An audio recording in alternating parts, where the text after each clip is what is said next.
4 पति पत्नी होने से जुड़े विचार जिसे जानकर आप चकित रह जाएंगे।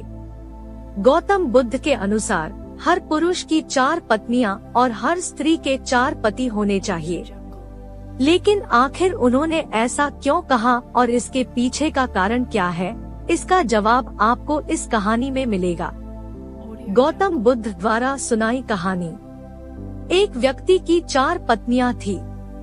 उस दौर में पुरुषों को 1 से अधिक पत्नियां रखने का अधिकार प्राप्त था। व्यक्ति का जीवन अपनी पत्नियों के साथ अच्छा चल रहा था, लेकिन कुछ समय बाद व्यक्ति शारीरिक परेशानियों से घिर गया और काफी बीमार पड़ गया। बीमारी इतनी जटिल थी कि ठीक होने के बजाय दिन-ब-दिन स्थिति खराब होती जा रही थी। अपनी हालत देख व्यक्ति को यह समझ आ गया था कि उसकी मृत्यु का समय नजदीक है। इसे लेकर वह उदास रहने लगा।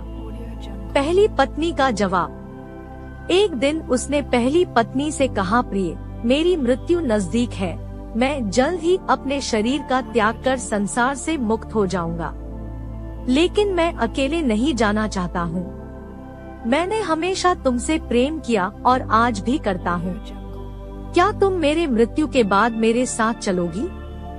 यह सुनते ही पत्नी खामोश हो गई और अंत में उसने हिम्मत जुटाते हुए पति से कहा, स्वामी, मैं जानती हूँ कि आप मुझसे बहुत प्रेम करते हैं और मैं भी आपसे उतना ही प्रेम करती हूँ, लेकिन आपकी मृत्यु के साथ हमारे अलग होने का भी समय आ गया। यह कहते हुए पहली पत्नी ने मृत्यु के बाद उसके साथ चलने से इनकार कर दिया। दूसरी पत्नी का जवाब। इसके बाद व्यक्ति अपनी दूसरी पत्नी के पास जाकर उससे भी यही प्रश्न पूछते हुए कहता है, क्या तुम मृत्यु के बाद मेरे साथ चलोगी? जवाब में दूसरी पत्नी कहती है, जब आपकी पहली पत्नी ने ही आपके साथ जाने से इनकार कर दिया तो मैं आपके साथ कैसे जा सकती हूँ? यह कहते हुए वह भी उसके पास से चली जाती है।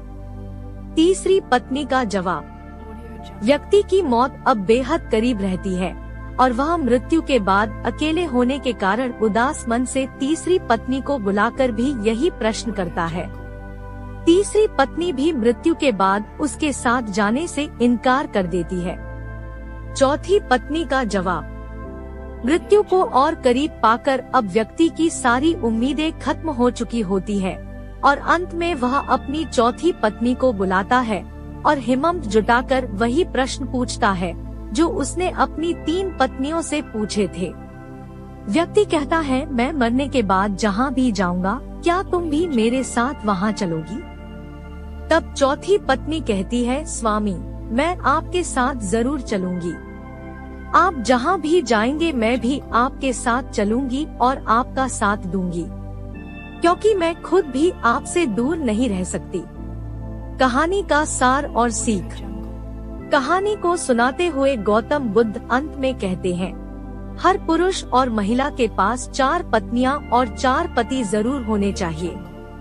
यह इसलिए क्योंकि उसे भी चौथी बार में हाँ सुनने को मिले।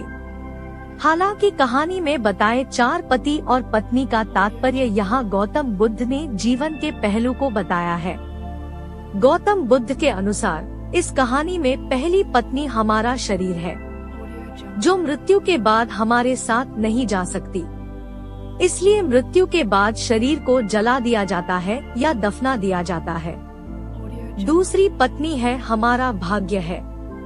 मृत्यु के बाद हमारा भाग्य भी यहीं छूट जाता है और हम उसे साथ नहीं लेकर जा सकते हैं। तीसरी पत्नी का संबंध रिश्तों से है। मृत्यु के बाद रिश्ते नाते सभी यहीं छूट जाते हैं और हम चाहकर भी इसे अपने साथ नहीं लेकर जा सकते हैं। कहानी में चौथी पत्नी जो कि साथ जाने के लिए तैयार हो जाती है, इसका संबंध हमारे कर्म से है। कर्म ही एकमात्र ऐसी चीज है जो मृत्यु के बाद हमारे साथ जाती है। कर्म ही वह चीज है जिससे हमारे पाप पुण्य का लेखा जोखा होता है और मृत्यु के बाद हमारी आत्मा को स्वर्ग या नरक की प्राप्ति होती है।